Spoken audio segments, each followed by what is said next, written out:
আসসালামু আলাইকুম বন্ধুরা, আশা করতেছি আপনারা সবাই ভালো আছেন। আলহামদুলিল্লাহ আমি ভালো আছি। তো এর আগে আমি দুটো ভিডিও পোস্ট করছিলাম, সেখান থেকে অনেক রেসপন্স পাইছি। কিছু পাসপোর্ট জমা হয়ে গেছে অলরেডি, মিশর থেকে তুর্কি সাইপ্রাসের ব্যাপারে আর কি।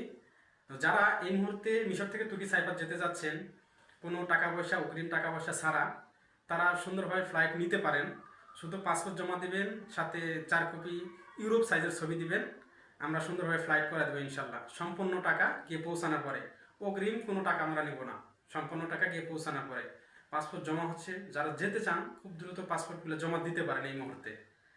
আর একটা বিষয় হচ্ছে, টাকা পয়সা ছাড়া আমরা ফ্লাইট দিচ্ছি, তো পরে যদি টাকা পয়সা না দেন তাহলে আমাদের কি হবে? নিশ্চয়ই এমন কিছু ভাবতেছেন। সেক্ষেত্রে আপনি যখন পাসপোর্ট জমা দিবেন, পাসপোর্ট জমা দেওয়ার সময় বাংলাদেশে একটা লোক আপনার গ্যারান্টার থাকতে হবে। সে আমার এজেন্টের কাছে যাবে, গিয়ে একটা স্ট্যাম্প করবে এবং ব্ল্যাঙ্ক চেক দিতে হবে।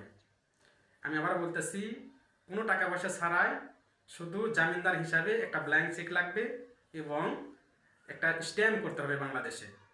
দেন আপনার কাজ কাম স্টার্ট হবে।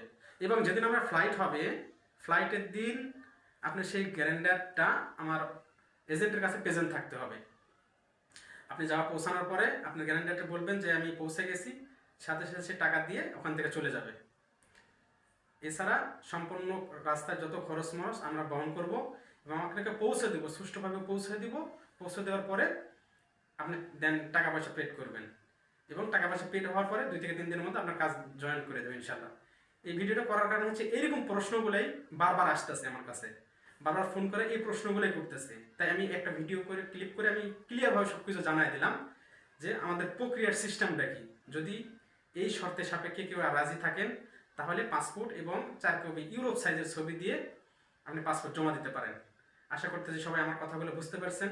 দেখা হবে অন্য কোনো ভিডিওতে। এই পর্যন্ত ভালো থাকবেন, সুস্থ থাকবেন। আসসালামু আলাইকুম।